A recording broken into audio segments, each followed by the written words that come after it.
Teddy, darling, would you like to join us? There you are. Hi, hello. Would you like to introduce us? We always start. Remember, we say welcome to Pet Talk with me, Anna, and Teddy. Welcome to Pet Talk with Anna and Teddy. And today, our wonderful guest is Freya Locke. Hello, Freya. Hi, how you doing? It's lovely to see you and to be able to talk to you because you've got an amazing program that is called Fun, Not Fear. And that, I think, sums up what we like, isn't it, Teddy? Doesn't it? He's So, adorable.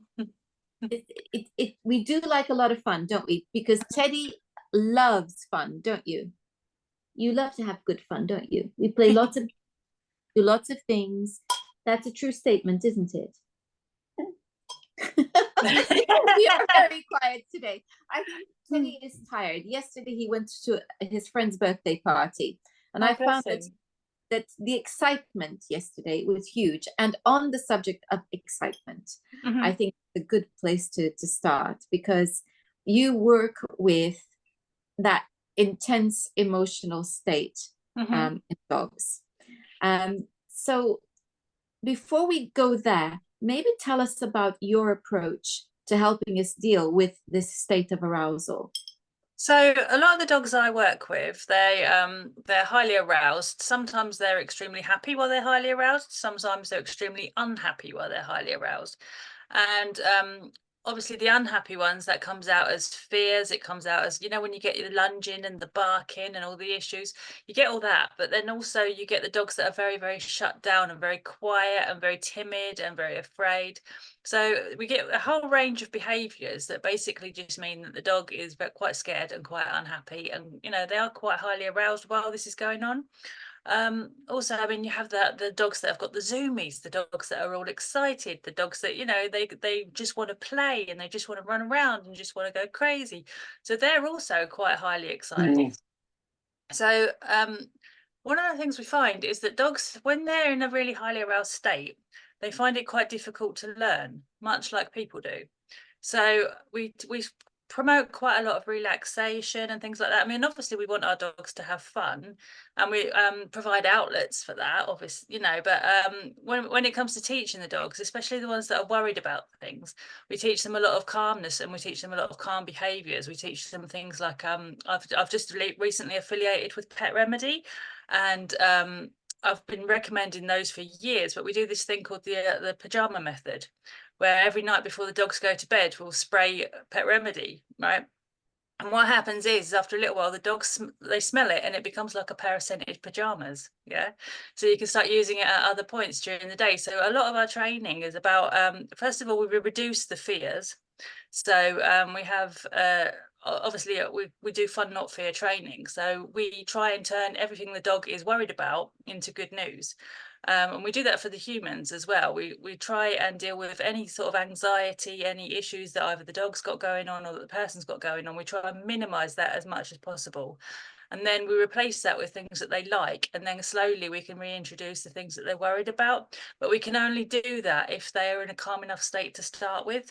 So, yeah, a lot of our work is around literally calming the dogs down, getting them out of that highly aroused state.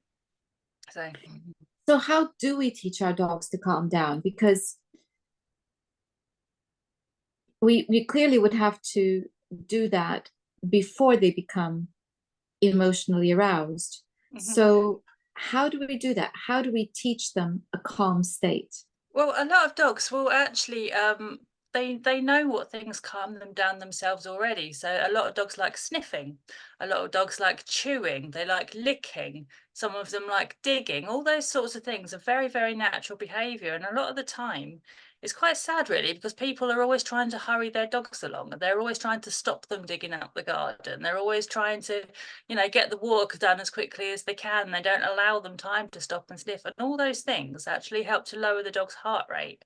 and they help to bring some calmness and some peace into the dog's life. And the more of that we can introduce, the more they can then sort of start to self-regulate in other areas. So quite often you'll find if dogs are a little bit worried about something, they'll start sniffing, you know, and they're not necessarily sniffing at anything in particular, but they're calming themselves down a little bit. You know, if we go on walks with them, if they're particularly excitable on walks, sometimes doing things like scatter feeding and stuff like that, just slowing down, getting them to stop, getting them to have a little investigate of the benches and the grass and, you know, sniff around some bushes and things, getting them to slow down, getting them to start sniffing, getting them to start foraging around a little bit. All those things are really, really useful. One of the things I found recently is getting them to lick. So I'm not going to go into all the different toys and things you can get that, you know, that encourage licking, but you can get them, you know, you can take a liver pate out with you and smear it on things and have them lick it off again. You know, have them licking things out your hand if you have a mat or something, they can lick from that. If they have you know, anything that involves licking is going to slow them down, it's going to calm them down. It works in the same way that sniffing does. So I mean, there's so many natural behaviors that our dogs already perform that all we've got to do is let them do them, and you'll find that they start to calm down already. So that's quite a big piece of advice, really, because what you're saying is if you allow your dog to engage in these natural behaviors, automatically you're going to have a dog with a calmer disposition. Obviously, Teddy will always be excitable because that's in his nature, but most of the time he is quite calm. And I think one of the reasons for that is that for an excitable dog, he has a lot of opportunity to run around, sniff, dig, and do the things he loves to do. Absolutely. I mean, obviously, these sort of things, they have to be done as part of a behavioural support programme if dogs are worried about triggers and that kind of thing. So, I mean, they can go sniffing all they like if they're worried about other dogs. It's not necessarily going to change that, but it will put them in a better frame of mind to be able to take on the training. So, yeah, but I mean, things that we do at home with them, because we have a saying that they don't have to walk every day, right? Dogs need exercise every day, and they need mental exercise every day, but it doesn't have to be in the form of a walk. So you can get them out in your back garden sniffing and hunting and chasing and doing all those things, you know, digging and, you know, doing all the natural behaviors. And by throwing those things into their world and letting them be a dog, basically, you're going to help them to calm down. You're going to help them to be in a better headspace in order to be able to cope with doing things like desensitization and counter conditioning. You see, what happens is if they go out and they're already stressed and they're already, you know, their stress levels are up here already, then that's not going to really help training programs when it comes to helping them desensitize around triggers and, you know, fears and things like that. But if we can bring those levels down, then they're going to be able to cope much more when it comes to, say, seeing dogs across a field or that kind of thing, you know, because they're not already up here. So a lot of our programs, like literally, it's about calming the dog down. It's about getting them doing natural behaviors. It's about for putting things of interest into their world as well, because a lot of enrichment and stuff like that, a lot of people skip that. They take their dog for their half-an-hour walk every day. The dog barks all the way around the walk and growls at the other dogs and does whatever. And then it comes home again. And, you know, they forget that the dog's there for the other 23 and a half hours a day. You know, they need things to do. They need things that otherwise that walk becomes like a real focal part of the day and it becomes very, very stressful. So the more things we get them doing around the walk, involving natural behaviours, involving calming down, involving sniffing, chewing, licking, all that sort of thing, the better they're going to be when it comes to actually going out and seeing other dogs and seeing triggers and doing things. So it's all very much linked as part of a behavioural support programme, helping the dog to calm down in order to be able to effectively be taught to be okay with their triggers. So that's such a great point. And actually, while I was listening to you, you were talking about, you know, the dog across the field, and there is a situation which many dog parents will recognize, and that is the young or adolescent dogs who can't resist another dog because they want to go and they want to play and they want to say hello. So it's not that they are afraid, it's that they so excited, really are so excited. So how, again, so this is about the excitement levels. How can we help our young dogs be able to control that urge? Well, Is it there's this something that we magical, can do? wonderful thing, right? And it's called a lead. And it's an amazing thing that so many people seem to forget exists, right? And the thing is, what we practice, we get good at, okay, including our dogs. So if we have very excitable dogs that are practicing running across and getting, bouncing around all over every single dog they see, that's what they're practicing. That's what they're going to get very good at. Yeah. And then they will just think, they see another dog, this is what we do. Yeah, we go running over and we get all bouncy. But the thing is, what happens is the more they do that, the more that becomes normal to that dog. Sooner or later, they're going to meet a dog who doesn't appreciate that. And these are the dogs that are going to end up with another dog snapping at them, or with another dog going back at them, or, they're the dogs that are going to end up possibly having a thing against other dogs because of their behavior in the first place. And these dogs, they can't help that. So when you have an adolescent dog who literally can't control themselves, first of all, I would be thinking in terms of getting their energy out in other ways. So it might be a case of playing in the back garden, or doing some tug of war, or taking them to a private field once a week, or, getting them so that they got their physical energy out before they're actually out on their walks. And then when they are out on their walks, hopefully they'll be that little bit calmer to begin with anyway. But then what we do is we do things like the engage disengage game. And that works for dogs that are afraid of other dogs, but it also works for dogs that are frustrated because they can't get to other dogs.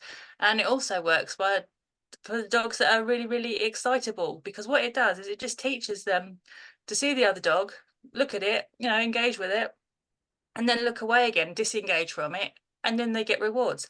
And the thing is, if they're far enough away from that other dog, what happens is it doesn't matter whether they're scared of it, whether they're excited by it. They're just learning, that dog at that distance, I can cope with that. I'm doing this with my owner instead. Yeah. And in doing that, we don't have to tell them off. We don't have to tell them no. We don't have to pull them away from the other dog. There's no use for, there's no horrible equipment or anything like that. All we need to do is reward them for going, oh yeah, there's another dog. I'm going to play with you instead. Yeah. And it works for just so many different things. It seems to be like one of the main things I actually teach people these days. So, but yeah, in combined with getting the dog like some calmness in the rest of their life, that's kind of the backbone of what we do, really. So. And what you're, I think, saying is that in the case of very excitable dogs, what we're teaching them is, some boundaries and some manners. Yeah, we just teach them really that the other dog isn't that much any of their business. And when they can by all means have friends, but what I tend to teach dogs, if you're on a lead, then you're staying with your human and you do whatever your human's doing. Whereas if they're off the lead, then they can go and play with the other dog. But so, I mean, that's obviously when they're in the park and that kind of thing, they stay on the lead. If they're in a private field with, I don't know, my boyfriend's dad's dog, for example, and they're allowed to run around together, then they're off lead. So for me, the difference is I keep them on the lead, because then they know that when they're on the lead, they're with the human. Yeah.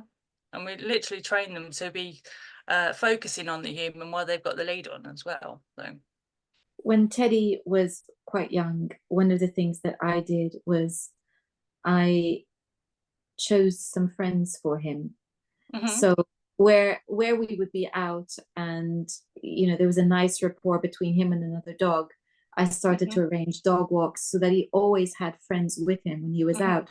And I think that actually really helped him not look at dogs as the most wonderfully exotic and attractive creatures in the entire world, because they were already a part of his life. Absolutely. Yeah, I mean, if they're the same as toddlers, really. If you tell them no, they want something even more.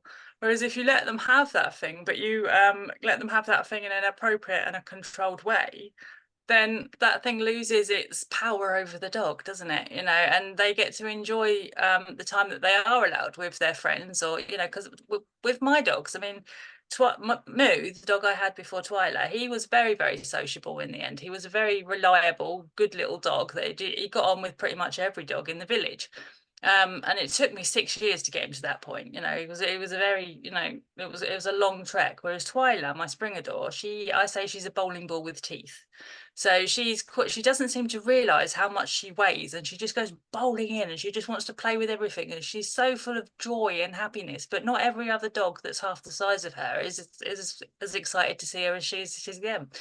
So with her, I've done exactly what you've done. She has her friends, and her friends, I've picked them for size, I've picked them for temperament, and I know that she'll go bowling into them and they'll play around with her a little bit. And when they've had enough, they're going to walk off and they leave her to it. And she's actually become quite appropriate in response, because once they've had enough, she'll leave them alone.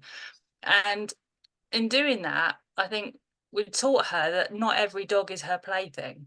Not every dog is her friend, like when she's on the lead, the other dogs are not her business, so, but yeah, I think we taught her exactly the same thing there. Yeah, and still he is still a ball of excitement at times, like when he sees cats. And one of the reasons he is rather tired today is because we were visiting friends who have a cat, and and Teddy cannot understand why he's not allowed to play with this cat. And so a great deal of frustration is ensues, because he just wants to lunge and bark. And I'm constantly saying, come on, darling, let's do something else, let's look over here, over there. And so the cat is not in the room with him, the cat is out in the garden. As you can see, the cat's tantalizingly close. I swear they do it on purpose, don't they? I think that is a cat's mission, is to taunt the dog. So I might go and leave him there and go outside, because I want him to see how to interact with the cat. I'm hoping that perhaps he gets the message, but no, he's not going to get the message because he's too aroused, as you just said. So what do we do in situations where we haven't been able to prep or set things up? Things happen and they go from 0 to 100 in arousal, whether it's fear or excitement. What do we do? So first of all, I would be employing management. So like, again, the lead if necessary. I'd always prefer dogs to be on a harness rather than a collar, because if they are bouncing around at the end of the lead, we don't want them hurting their throat. So yeah, obviously management is very much the first thought. And then my usual thing is to create distance. So whatever it is that they're excited about, whatever it is they're jumping around in front of, whatever it is they're scared of, the further away you are from it, the better they're going to be able to cope with that, and then start employing things that are going to help them to calm down. So one of the things I do with my clients is I teach them something called easy wins. And easy wins, it involves teaching the dogs things they already know. Okay, so it's a bit like proofing up their cues, but in different places. And we do really easy ones, things like nose touches and that kind of thing. It can't be anything difficult, but it has to be something that's going to engage the dog, get the dog's attention, get them involved in doing something else, and something they can get praised up for. And slowly they start to become less interested in the thing that got them all excited in the first place, because they're doing this other thing with you, and the thing that was exciting is all the way over there in the distance.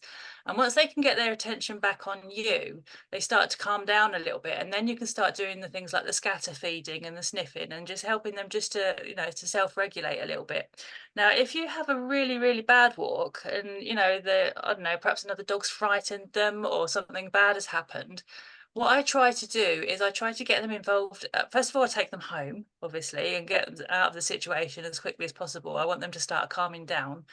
I get them to do things like scent work around the garden. So I get them using their noses. One of my favourite things to do actually is just get a bit of cheese or a sausage and just draw trails along the ground with it, and then get them out there looking for it, because then you see them using their noses going up and down the path looking for these things. And then yeah, I mean, just little easy things like that. And then things like using the pet remedy. I like relax my dog music. That's really good.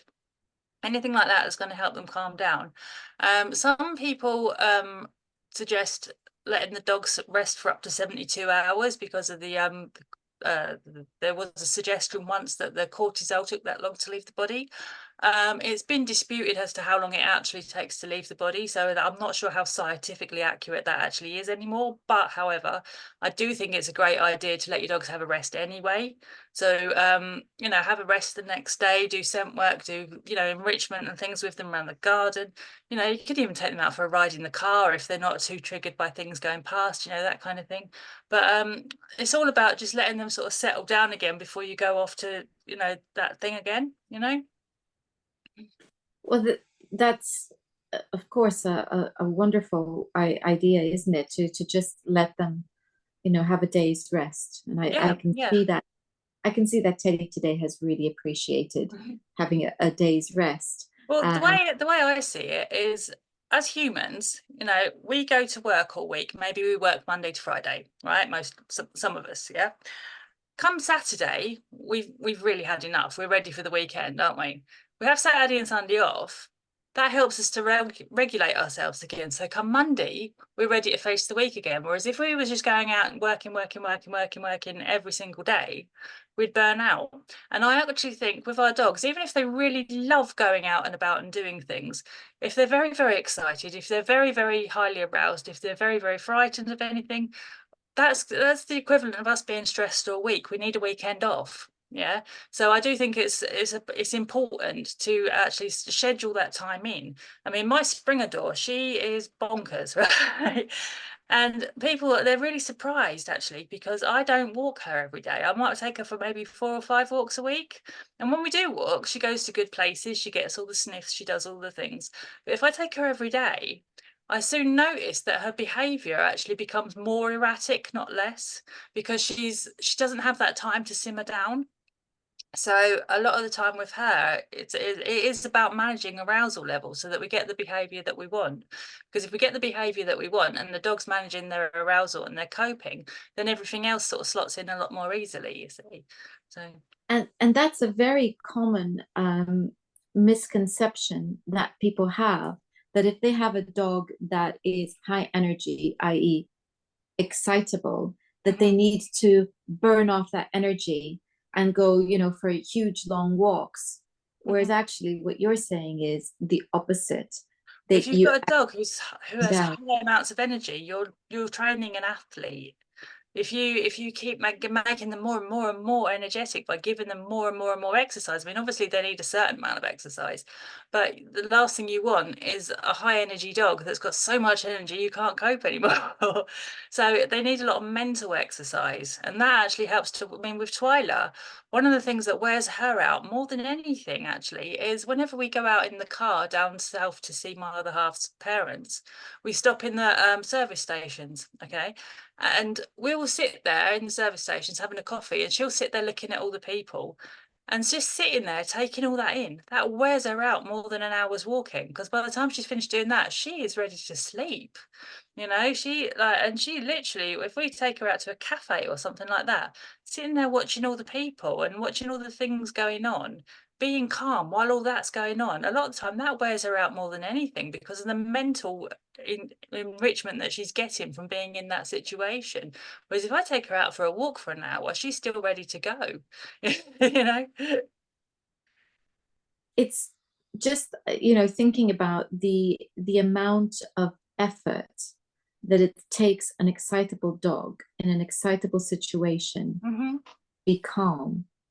It's huge, isn't it? You know, yeah, to absolutely be able to control yourself. I mean, we know what it's like to have to hold back when we're so ready to go, and we're asking them to do the same thing. So it makes sense what you're saying, to be starting from as calm a position as possible and encouraging calm by allowing them to come down before introducing more stimulation. Yeah. So that makes complete sense. So if we come back to arousal due to anxiety, and we have situations, I guess the one that comes to mind doesn't have to happen on walks, but it would be something like thunder or fireworks. If you have a dog that's really very intensely afraid, how can we help them to calm down when we have no control over the situation? So either. with that kind of thing, I mean, I've actually dealt with that quite a few times now, and with that, we actually have to train in advance. The noises are okay. The noises are good news, so that when they start happening out of our control, the dog already assumes they're good news. So we might use things like on noise therapy, for example. So you start with maybe a surround sound system, and you might have fireworks noises going through that at a very, very minimal level. And you might play them throughout the year, not just near fireworks night. You want your dog really, really used to them. And you start at maybe volume 1, and then maybe 2 or 3 days later, you turn it up to volume 2, or maybe volume 3, and so on. And you just do it so gradually that your dog doesn't actually notice that you're doing it. Okay. Now, if they start to look bothered, you're going too fast. You need to slow back down. You need to turn that down again. If there's any particular big bangs or whatever, you compare that with a piece of, cheese or something really tasty. So the big bangs become good news. If you're doing it at a level where it's not that loud, but the dog can hear it, and you're pairing it with great things, then they start to assume that nice things are going to happen when they hear those noises. And then slowly you can turn that up a bit. Yeah. So I find that surround sound works better than just a speaker. Playing outside as well is quite important. One of the things one of my clients has got a dog that is worried about bird scarers. They go off in the field like just randomly. Well, of course, we live right out in the middle of the countryside, so that happens quite a bit. So what I had them doing is I had them put a speaker down the end of their garden, and it was Bluetoothed to their phone. So every so often they would just fire this noise from their phone down the garden and pair it with something that the dog likes. So now whenever the dog hears something like that out in the garden, they assume they're going to get something they like. So they're not that bothered anymore. Yeah. But it's about training it, and you have to do it all the way through the year. Because one of the things I found is that when it comes to fireworks, when it comes to things like the hunting seasons and stuff, when horribly there's people out shooting the pheasants and things, which is absolutely horrid, but that it happens. And people wait until then, and their dogs are already worried about it before they start seeking help. Whereas if you start training in advance, ready, before those things have ever even happened, then the dog just assumes it's going to be great. And they like noises, because the noises mean that a bit of cheese is coming, or that something nice is coming. And the more you can train them different kinds of noises as well, so anything that sort of takes them by surprise, so it's going to be less of a trigger and more of a surprise. So I teach them with things like taiko drums. I quite like, they're really, really good off of YouTube. So we start with those, like I say, on a low volume, slowly turn it up. You can get mobile apps for your phone that have like gunshot noises. So you can have those and turn them off, and just be out on your walk or out and about somewhere, you just make a noise and it sounds like a bird scarer. So just little random things like that, and just have them going off occasionally when your dog's not expecting them, and then rewarding them.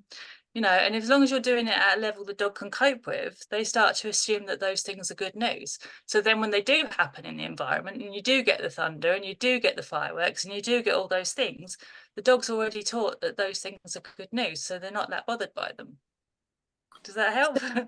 Yes, of course. And it seems again that the key is to be preparing in advance. Always. And to be consistent. And you were talking about doing it outdoors, but I'm presuming that first and foremost we begin inside. Otherwise, anywhere the dog's comfortable to start with. Yeah. You want to make it the trigger as minimal as possible. So it's got to be somewhere they're comfortable. It's got to be a level they can cope with. It's got to be, you need to actually be able to observe your dog and look for signs and for any communications from them that they are not happy, because you have to keep them at a level where they are. Basically, you need it to be a good news from the start. So if they're already frightened, then you're not going to help them by turning it up. So you need to be able to see what your dog's feeling before you actually start intensifying the trigger. But yeah, I mean, you're absolutely correct. I mean, everything like this, you have to start so small and start so far in advance that by the time the things are actually happening in the environment, your dog's completely used to them and they're no longer bothered. So, and it's also what you were saying about the surround sound. I think that's a really good tip, because I've not heard anybody say that.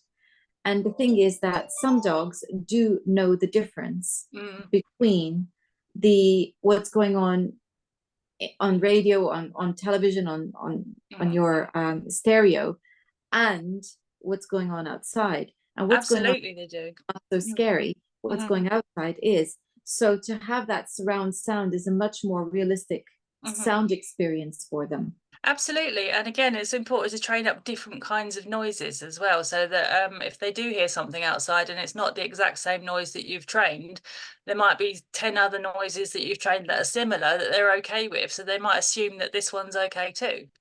Yeah. So the more used to these things you can get them, and give them a really good sort of well-rounded view of different noises, thunder, drums, fireworks, anything crashing and banging, flatbed trailers, whatever it is, the more noises that they hear and it means good things, the more they're going to assume one that they haven't heard before means good things. Yeah. Is it ever too late? So let's imagine that we have a dog who now is extremely reactive to bangs, whether it's thunder, whether it's bird scares, whatever it is, but they're now extremely reactive. It's been going on from day one. Is it ever possible to turn it around? I think it's always possible. I think that in that situation, you would probably need help from a professional rather than trying to do it yourself. Because the thing is, it's very, very easy to miss things and actually make it worse. It's very easy to get carried away and start turning, the volume up too fast, or, making the trigger too intense too fast. And then you risk flooding the dog rather than helping them. And, I think when it comes to dogs that are really, really worried about things, then obviously it's better to have some professional help and a little bit of guidance, just so it's, you're not going to accidentally make it worse. But when it comes to dogs that you are sort of I don't know, conditioning things that they haven't heard yet, for example, or you're doing socializing and stuff like that with them, then obviously the sooner the better. When it comes to is it ever too late, I don't think it is. I think sometimes you have more success than others. Sometimes some dogs might need medication, whereas other dogs might not. There's lots of different things that go into every single case.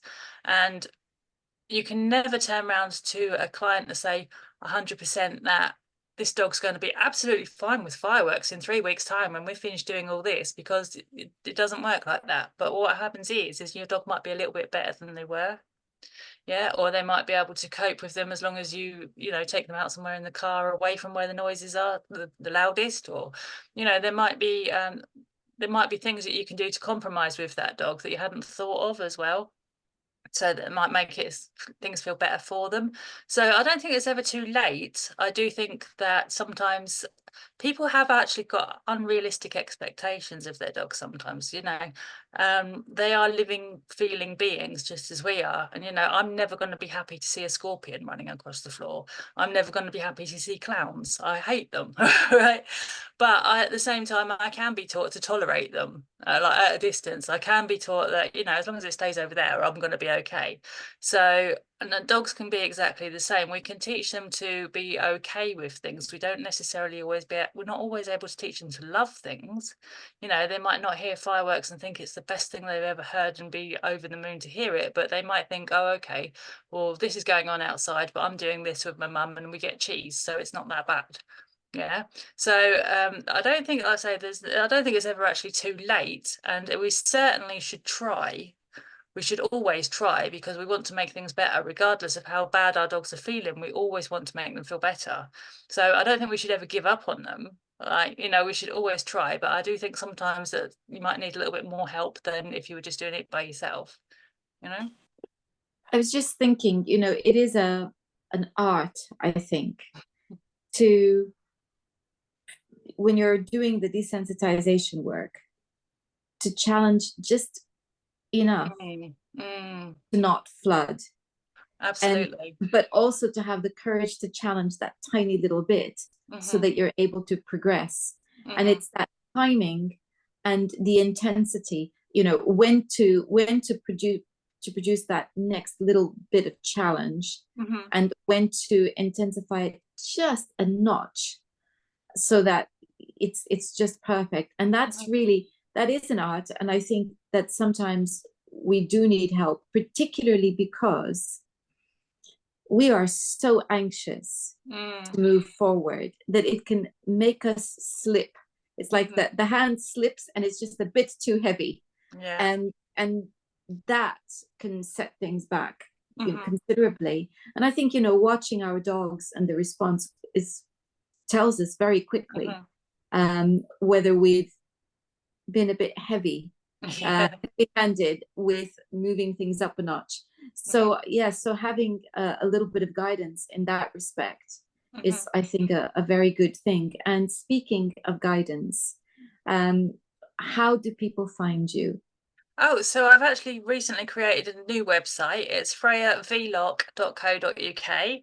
And you can find me for all sorts of things through that, through my one-to-one or my online school. You can get hold of me on the contact page there. Yeah, that's probably the best place to come and find me, or you can get me on Facebook. I'm always happy to have new friends, So yeah, Facebook, or freyavlocke.co.uk. Wonderful, Freya. Thank you so much. You've given us such wonderful advice. So I really thank you very, very much. And so I'll be putting a link to your website in the description box. Oh, brilliant. And thank you again. All right, it was lovely to meet you and Teddy. And thank you. And thank you all for watching. Until next time, goodbye.